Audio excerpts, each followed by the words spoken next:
Біздің бүгінгі сыр сұхбат атты подкастымыздың ерекше және де алғашқы қонағы Ағаш ауылымыздағы номер 1 мектеп лицейінің директоры Гүлфайрус Советқызынан сұхбат алғалы отырмыз. Қош келдіңіз. Жалпы денсаулығыңыз, қалыңыз қалай? Жақсы, бәрі жақсы.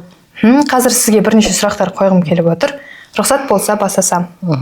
Ең алдымен өзіңіз туралы және де осы білім саласына қалай келген жайлы қысқаша айтып өтсеңіз. Менің аты жөнім Мұхатова Гүлфайрус Советовна. Шығыс Қазақстан облысы, Күршім ауданы, Қаратоғай ауылында дүниеге келгенмін 1972 жылы. Әкем Бұхатов Совет көп жылдар бойы совхозда бухгалтер болған. Анам Бұхатова Қанығүл көп жылдар бойы сауда дейді ғой, сатушы болған. Отбасымызда 4 бала болды, әпкем, ағам, мен және менен кейін інім бар. Енді бала кезден кім болам деген біз шығарма жазушы едік қой. Сол кезде мен жаңағы дәрігер боламын деп шығарма жазатынмын. Ақ қалатты, абзалжан деп. Бірақ ол ойым десем болама, арманым десем болама өзгерді. Себебі бір оқиға болды. Мен 7-ші класста оқып жүрген кезде биологиядан өзіміздің мектебіміздің директоры Әуесбек ағай сабақ беретін. Бір күні ол кісі сабақ сұрады, мен сабақ айтып бердім 5-ке. Сонымен ертеңінде мен енді әр оқушының бойында сондай ой болады деп ойлаймын. Кеше менен сұрады ғой, бүгін менен сұрамайды деген сияқты мен сабаққа дайындалмай келдім. Сонымен дайындалмағанмен қатар жанындағы отырған Баяндинов Ренат деген бала бар, әлі күнге дейін есімде. Сол баламен әңгіме айтып отырған, бірінші партада отыратынмын, 3-ші қатардың. Содан кейін ағайымыздың менен сабақ сұрағаны бар емес пе? Содан кейін сал қатты сасып қалдым. Әлі есімде жалпақ құрттар классының ақ планария деген құрт туралы айту керек болатын. Енді айту ағайдан естігенім бар, айту ананың басын, мынаның аяғын шалып, сөйтіп айтып шықтым. Соны ағай маған 4 қойды. Бірақ қатты ренжіді. Гүлфайрус, сен баға оқиды екенсің ғой, білімге емес деп. Содан бері мен күнде биологияны дайындалып келетін болдым. Жанындағы бала айтады, жоқ, сенен сұрамайды, бүгін кеше сұрады ғой деп. Жоқ, менен сұрайды деп айтам. Сол кезде ағай даже мен сабақ бітіп бара жатса да 5 минут қалса да менен сабақ сұрайтын. Сонымен осы мен ойлаймын биологияға деген құлшынысым ба, егер сүйіспеншілік махаббатым ба осы ағайдан басталды деп. Және мектеп директоры болу да сол ағайын түрткі берген шығар деп ойлаймын. Күшті. Барлығымыз білеміз, енді директор болу ол тек басшылықты емес, үлкен жауапкершілік талап етеді. Осы тұрғыда қызметтегі ең үлкен мотивацияңыз не? Ең үлкен мотивация ол қарқынды жұмыс жасау, шаршамай, алға қарай мақсат қою. Ең бірінші мен жастарға айтатында, балаларға айтатында, оқушыларға айтатында ең бірінші армандаңдар деймін. Түнде жатсаңдар да арман, үлкен арман қойыңдар алдарыңа. Ол арман мақсатқа жетелейді. Сол мақсат қойсаң, сол мақсатты орындауға сен бар құлшынысыңды саласың. Сондықтан мен ең бірінші сол арманымды мотивация қоямын. Армандаймын бір нәрсені. Соған жетуге талпынамын деп айтсам болады. Ал мектеп басшысы ретіндегі басты ұстанымыңыз қандай? Мектеп басшысы ретінде басты ұстанымым ол ең бірінші психологиялық орта құру. Әр мұғалім, әр оқушы өзінің жұмыс жасап жатқан, өзінің оқитын мектебіне жаңағы біреу сүйрелегендей емес, өз құлшынысымен, өз сүйіспеншілігімен келсе екен деп ойлаймын. Егер әр жұмыс істейтін ортада, әр оқитын ортада жақсы психологиялық орта қалыптасса, онда барлық жұмыс біртіндеп бітеді. Сонымен қатар дұрыс талап қоя білу, және бағыт бағдар беру, мотивация беру, сол менің басты ұстанымым. Тамаша. Ал оқушылардың қандай қасиетін ең жоғары бағалайсыз? Негізі адамның да баланың да жаманы болмайды. оларды жаман қылатын қылығы. Сондықтан балаларға ойлаймын, жақсы тәрбие, отбасындағы ата-ана оларға жаман тәрбие бермейді. Сондықтан сол тәрбиені сыртта жүрсе де көрсете білуі, үлкенге құрмет, кішіге ізет жасай білуі жақсы қасиет деп ойлаймын. Енді оқушылар туралы айттыңыз, ал жақсы мұғалім сіз үшін қандай адам? Жақсы, енді айтады ғой, мұғалім ол оқытады, айтады, ал ұстаз үйретеді дейді. Сондықтан әр мұғалімнің бойынан мен ұстаз болуды қалаймын, ұстаз болса екен деймін. Жақсы, ұстанымы мықты ұстаз болса, яғни алдарында отырған, үміт артып отырған оқушыларға жақсы жаңа білімді, ілімді үйрете білсе. Ал мұғалімдер мен оқушылардың арасындағы ең жақсы қарым-қатынасқа не маңызды деп ойлайсыз? Әрине, бірінші сыйласымдық.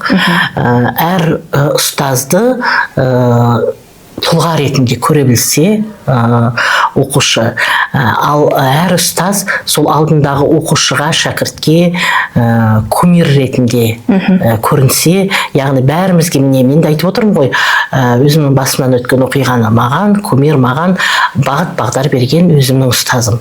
Сол сияқты әрбір оқушының бойында осындай бір жалынды жаға білгісе, әрбір ұстаз, сол жақсы бір қарым-қатынас деп ойлаймын. Сыйласымдық әрине. Керемет. Біздің мектепке бір жаңа дәстүр енгізуге мүмкіндік болса, сіз қандай дәстүр енгізер едіңіз? Осы жайында көп ойлаймын қазірде. Енді бізде жыл сайын жаңағы 11-ші сыныптарға бітіретін түлектерге 10-шы сыныптар бітіріп жатқан кезде үлкен бір жаңағы жоба ұйымдастырамыз. Жыл сайын келе жатыр ол жоба. Үлкенге құрмет, кішіге ізет деген, яғни бітіріп бара жатқан түлектерге артынан еріп келе жатқан әні қарындастар 10-шы сынып құрмет көрсетеді. Яғни соларды сыйлап, бір апта бойы бітіріп жатқан күндерде шараларын өткізіп сыйлайды. Және кетіп бара жатқан түлектер артынан қалып бара жатқан жаңағы жалғастырушы 10-шы сыныпқа өздерінің тілектерін, кеңестерін айтады. Енді осы жоба, мен ойлаймын, бір күн ғана емес, біз енді бір күнде, бір аптаға ғана нетеді ғой, жаңағы жалғасады. Сол осы оқу жылы бойы жалғасса деп ойлаймын. Әр сыныптар арасында ма сондай бір дәстүр енгізгім келеді. Енді ойластыру үстіндемін оны қазірде. Тамаша. Ал бір күнге директор емес, оқушы болсаңыз не істер едіңіз? Енді әрине уақыт тұрмайды ғой бір уақыт. Бірақ әр үлкен адамның бойында балалық шаққа айналғысы келеді, әрине, қайта оралғысы келеді. Мен қайта оқушы болсам өстір едім деп. Бірақ мен оқушы болсам да өзімнің оқу кезіндегі қылықтарымды жасарым едім деп ойлаймын. Мен оқушы кезімде өте жаңағы позитивті активист болғанмын, жаңағы комсомол комитет деген болған, соның мүшесі болғанмын деген сияқты. Әртүрлі байқауларда жүргізуші болатынмын. Сол жаңа қасиетімді осы қазіргі кездегі бір ораторлық қасиеттерімді ашқан сияқты. Сол мектеп кезіндегі шараларым.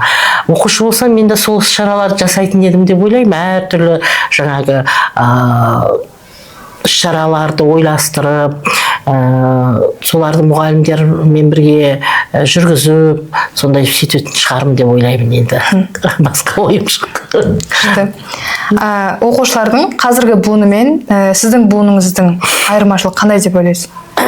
Және қандай кеңес берер едіңіз? Иә. Енді біздің буынымыз енді Y ұрпақтар дейміз ғой. Қазіргі буындар альфа, зетта ұрпақтары. Яғни байня заманында қазіргі заман өзгермелі заман. Қазіргі уақыт тез өтеді және үнемі өзгеріп тұрады. Бүгінгі жаңалық ертең басқаша болып келуі мүмкін. Сондықтан қазіргі ұрпақтардың өзі өзгермелі. Енді қазір зетта, альфа ұрпақтарының өзі өте өзгеріске бейім келеді. Олар мысалы үшін бірнеше тілді тез меңгеріп алады. Сонымен қатар ойлары тез өзгеріп тұрады. Мысалы үшін біз бір ғана армандайтынбыз, мысалы үшін мұғалім болу, дәрігер болу десек, сол арманмен жүретінбіз.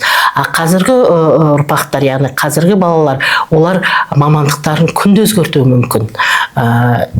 Және де сол мамандықты егер алса, бірнеше мамандық, сол мамандықты ары қарай игеріп кетеді қазіргі ұрпақтар. Себебі заманына сай деп ойлаймын. Қандай кеңес берер едіңіз? Қазіргі жастарға. Ең бірінші, енді ата-аналарға кеңес бергім келеді. Бірінші балалардан бұрын ата-аналарға беретін кеңесім, енді қазақта керемет бір мақал бар ғой. Енді қазақтың мақалының бәрі керемет қой, ол тәрбиелі, мағынасы зор. Ұяда не көрсе, балапан ұшқанда соны біледі дейді. Яғни 90% берілген тәрбиенің, жаңағы берілген тәрбиенің 90%-ын бала отбасынан алады. Мектеп ол тәрбие бермейді. Тек ата-ана берген тәрбиені біз пысықтаймыз, соны жаңағы кеңейтеміз десек болады. Енді сол ата-ана отбасында жақсы баласына келешек болашаққа үміт күтетіндей жақсы тәрбие берсе, жаңағы кітап оқытса, кітаптың әдеби кітаптардың маңызы өте зор. Тіл байлығын, ойлау қабілетін жаңағы жоғарылатады. Әлі күнге дейін біз кітап оқимыз, әлі күнге дейін мен кітап оқимын. Мысалы үшін оқушы кезімізде Абай жолын оқыдым мен. Ол кезде енді жас болдым. Абай жолындағы Мұхтар Әуезовтің сөзі өте маған ауыр, түсінбейтіндей болып көрінетін. Одан кейін өтірік айтпасам бір 25 жасымда ғой деймін, тағы оқыдым. Ол кезде мен басқаша түсіндім. Қазір енді Абай жолын қайта оқып жатырмын мен. Екінші том бітіңкіріп қалдым.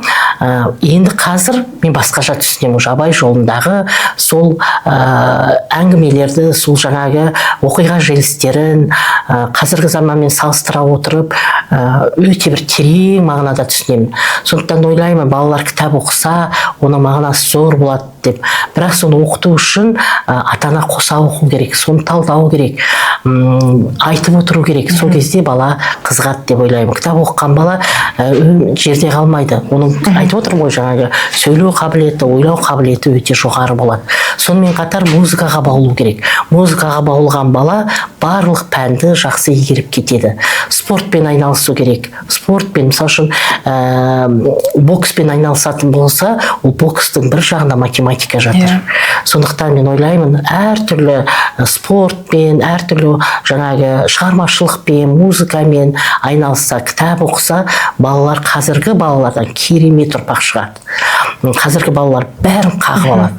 Өте бізге қарағанда өте талғампаз, өте ұғымдар, еліктегіш сондай ұрпақтар. Тек оларға жақсы бағыт-бағдар беру керек ата-ана. Ары қарай ұстаздар алып кетсе, ол өте бір керемет болатын еді деп ойлаймын. Өте керемет жауап болды.